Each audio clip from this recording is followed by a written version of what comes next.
अगर इस्लाम के कारण आतंकवाद होता, मेरा सवाल जरा समझ लीजिए, अगर इस्लाम के कारण आतंकवाद होता तो दुनिया के कौन से देश में सबसे ज्यादा आतंकवादी होना चाहिए? इंडोनेशिया में। सऊदी अरेबिया में बहुत छोटा है, पता नहीं हमारे बंबई के बराबर भी है कि नहीं। सऊदी अरेबिया बहुत छोटा है, सबसे ज्यादा आतंकवाद होना चाहिए इंडोनेशिया में, दुनिया का सबसे बड़ा मुस्लिम देश। वहां इस प्रकार का आतंकवाद नहीं है। नंबर 2, वो एरिया देखिए, अभी सवाल आपको बताया गया उसको याद रखिएगा। इस दुनिया के आतंकवाद से, जिसको इस्लामिक आतंकवाद कहा जाता है गलती से, कैसा कहा जाता है वो भी मैं बताऊंगा। इस आतंकवाद से मारे जाने वाले ज्यादा लोग, इससे मारे जाने वाले ज्यादा लोग हिंदू हैं, मुसलमान हैं या क्रिश्चियंस हैं? मुस्लिम हैं। इस्लाम के नाम पे आतंकवाद है, सबसे ज्यादा कौन मारा जाता है? मुस्लिम। अब तीसरी बात का ख्याल कीजिए, किस एरिया में इसका लोकेशन है? This terrorism is located in which area?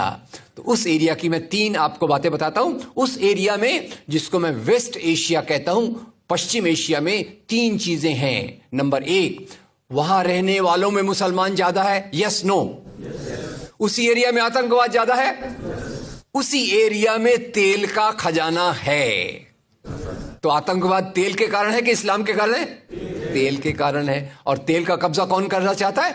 तेल का कब्जा वो ताकत करना चाहती है जो वॉशिंगटन में बैठे हुई पूरी दुनिया को नचाते रहती है। काम करने वाला कोई और गुनाहगार कोई और बनाया गया। अब ये आया कैसे? तो आपको बता दूं कि ये अल कायदा के जो मदरसे, अब मदरसा अपने आप में खतरनाक शब्द उसमें कर देते हैं, कुछ मदरसों में इस आतंकवाद की ट्रेनिंग दी गई। इस्लाम के कारण गलत। ये जो मदरसों में आतंकवाद की ट्रेनिंग दी गई, उसके पीछे भी जो हाथ था, 2 चीजों का था। सबसे बड़ा हाथ था अमेरिका का।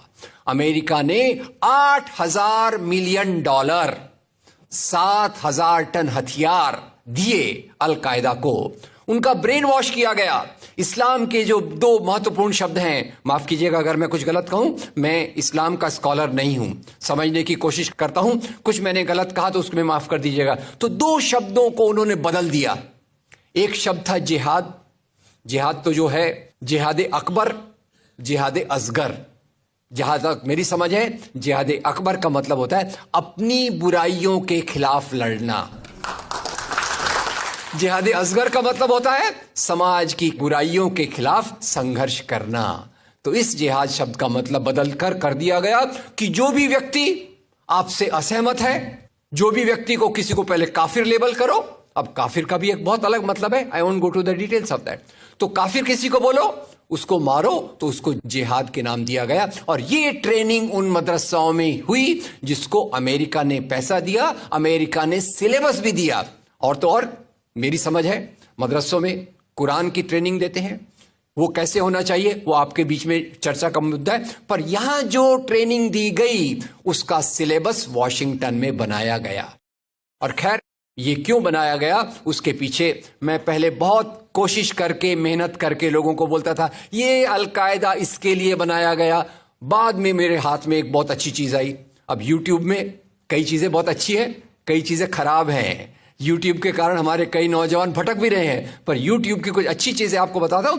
यूट्यूब में आप सर्च कीजिएगा 3 शब्दों को, हिलरी क्लिंटन अल कायदा अमेरिका, उसमें आपको 4.5 मिनट का एक वीडियो मिलेगा जिसमें हिलरी क्लिंटन बताती है, मैं नहीं कह रहा, हिलरी क्लिंटन कहती है कि हमको रशियंस के खिलाफ लड़ना था।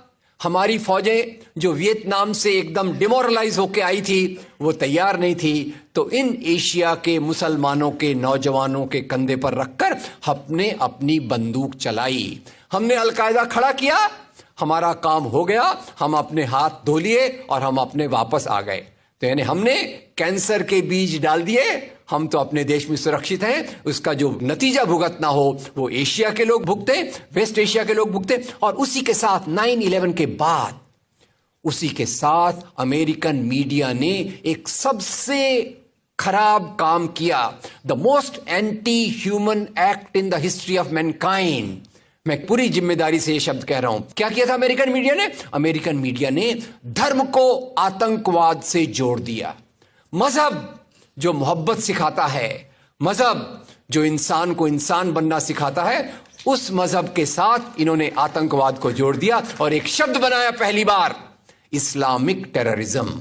याद रखिए, दुनिया में आतंकवाद पहले भी हुआ है। याद रखिए आयरिश रिपब्लिकन आर्मी, याद रखिए खालिस्तान, याद रखिए नाथुराम गोडसे, याद रखिए इंदिरा गांधी का हत्यारा, याद रखिए राजीव गांधी का हत्यारा। आतंकवाद पहले भी हुए हैं, पर कभी भी मजहब को आतंकवाद के साथ नहीं जोड़ा गया। तो मैं मानता हूं अमेरिकन मीडिया ने अगर सबसे गंदा, सबसे एंटी ह्यूमन काम किया है तो इस जुमले का बनाना जिसको कहते हैं इस्लामिक टेररिज्म। अब इसके पीछे इस्लाम का कोई हाथ नहीं।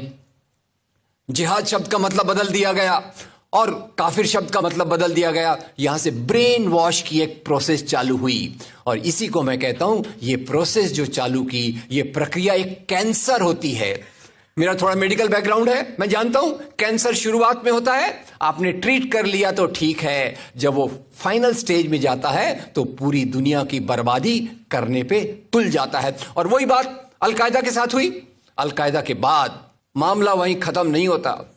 तेल की प्यास, तेल की भूख बहुत बड़ी है। आप जानते हैं भारत 200 साल तक गुलाम रहा इंग्लैंड का। काहे के लिए गुलाम था? क्योंकि उनको यहां का कच्चा माल लूट कर ले जाना था। After colonialism there is imperialism, और ये इंपीरियलिज्म चाहता है दुनिया के रॉ मटेरियल्स, दुनिया के रिसोर्सेस को लूटकर अपनी समृद्धि को, अपनी प्रॉस्पेरिटी को बढ़ाया जाए। और उसी के चलते उन्होंने एक और काम किया और वो काम था इराक पे हमला। अभी ब्रेक्सिट, अभी वो कौन सी रिपोर्ट आई है, मैं नाम भूल गया उसका, जिसमें ब्रिटेन के प्रधानमंत्री जो थे उनको एक गिल्टी करार हो रहा है।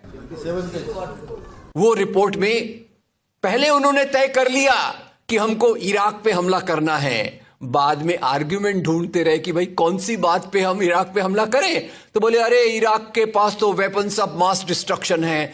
उस बात पे लंबी बहस चली और यूनाइटेड नेशंस, जिसको अमेरिका ने अपने जेब में रख लिया है, उसके सहारे से उन्होंने इराक पे हमला किया। और वो इराक पे हमले के कारण जो वहां की आर्मी स्ट्रक्चर था, जो फौज का स्ट्रक्चर था, वो डिस्टर्ब हो गया। एक तरफ से वो डिस्टर्ब हो गया, दूसरी तरफ से अलकायदा की आइडियोलॉजी आई और इन दोनों को मिलाकर आईएसआईएस बना। काम है इस्लाम का नाम, इस्लाम के नाम पर जो काम हो रहा है वो वास्तव में it is a design of imperialist powers to control on the oil resources of the world. इससे गंदी बात दुनिया में कोई नहीं हो सकती कि मजहब के नाम पर एक पॉलिटिक्स, मजहब के नाम पे आर्थिक समस्याओं को अमेरिका हल करने की कोशिश करे।